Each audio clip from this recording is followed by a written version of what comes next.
Hey, Silvern here with this week's video on Horizon Forbidden West. Today I thought we'd take a look and see how useful it could be running a stealth build in the ultra hard difficulty. I tested the best stealth armor, Utaru Winterweave, against both humans and machines and compared it to the Nora Thunder Warrior armor.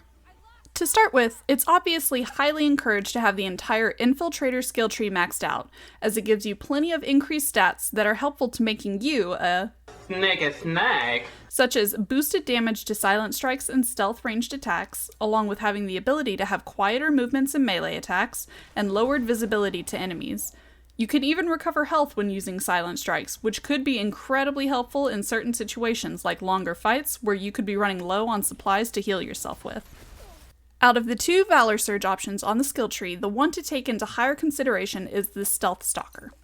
What it does is essentially makes you all but completely invisible to enemies while it's active.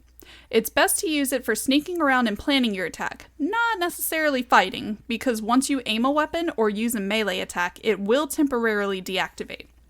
Once you have it maxed out, it will give you a 200% increase of bonus damage on unaware targets. The best part? Once you stealth kill an enemy, it will restore your Valor, which means you get to keep using it for even longer. Now, let's take a look at the Utaru Winterweave. If you don't have it, it can be attained from the Thornmarsh Stitcher for 2,000 metal shards, 1 Apex Dreadwing Heart, and 1 Tremor Tusk Circulator. Undergo the grinding to fully upgrade it. It's well worth it, I promise you.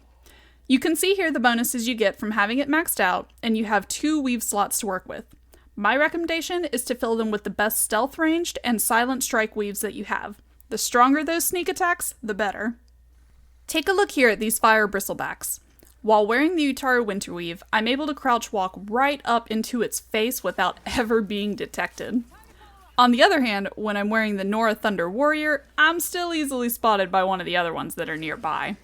However, here's the better part, the silent strike damage. Look at the difference in these numbers. 660 versus 420. That kind of difference can turn the tide so much in a playthrough on any difficulty. Even on an easier one, those kinds of numbers can be the difference between a one-hit KO and, well, a longer fight. Speaking of silent strike damage, here is where I was taking out a rebel outpost and completely, and quietly, destroyed the leader of the camp with a single blow. Technically, I could have been done with the entire place thanks to that one attack. But now we need to talk about an item I think a lot of people, including myself, have been sleeping on. Smoke bombs. When enemies are alerted to you, all you need to do is throw one down, and anyone who is aware of you gets a momentary stun designated by an icon like a status ailment. This gives you enough time to slip off and hide in tall grass, and they are none the wiser. You can craft smoke bombs on the go so long as you have the materials. And if you have the Infiltrator skill tree maxed, you can carry as many as 12. There is a minor cooldown on how quickly you can use them, so try to make sure that you get in cover quickly after you use the first one. One other use you could really make out of smoke bombs is using one and then immediately going for a silent strike in order to recover some health. For the purpose of consistency, all my stealth ranged attacks consist of me using the Ereb's Downfall bow and the advanced precision arrows that it comes with. It does fairly heavy damage and can one-shot any human as long as they don't have armor on their head.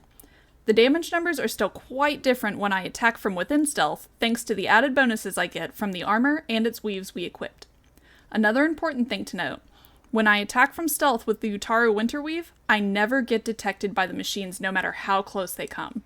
However, if I shoot with the Nora Thunder Warrior armor equipped, I'm more often than not instantly detected. This means that if you are incredibly patient, you could technically handle most encounters without ever having to step out of cover. In conclusion, I would say that it is very much worth acquiring the highest amount of stealth that you can. In Ultra Hard, when most machines can kill you in less than 3 good hits, the ability to disengage, hide, and heal is priceless. There's plenty of ways, though, to tackle Horizon Forbidden West, and we'll be taking a look at some of those in the future as well.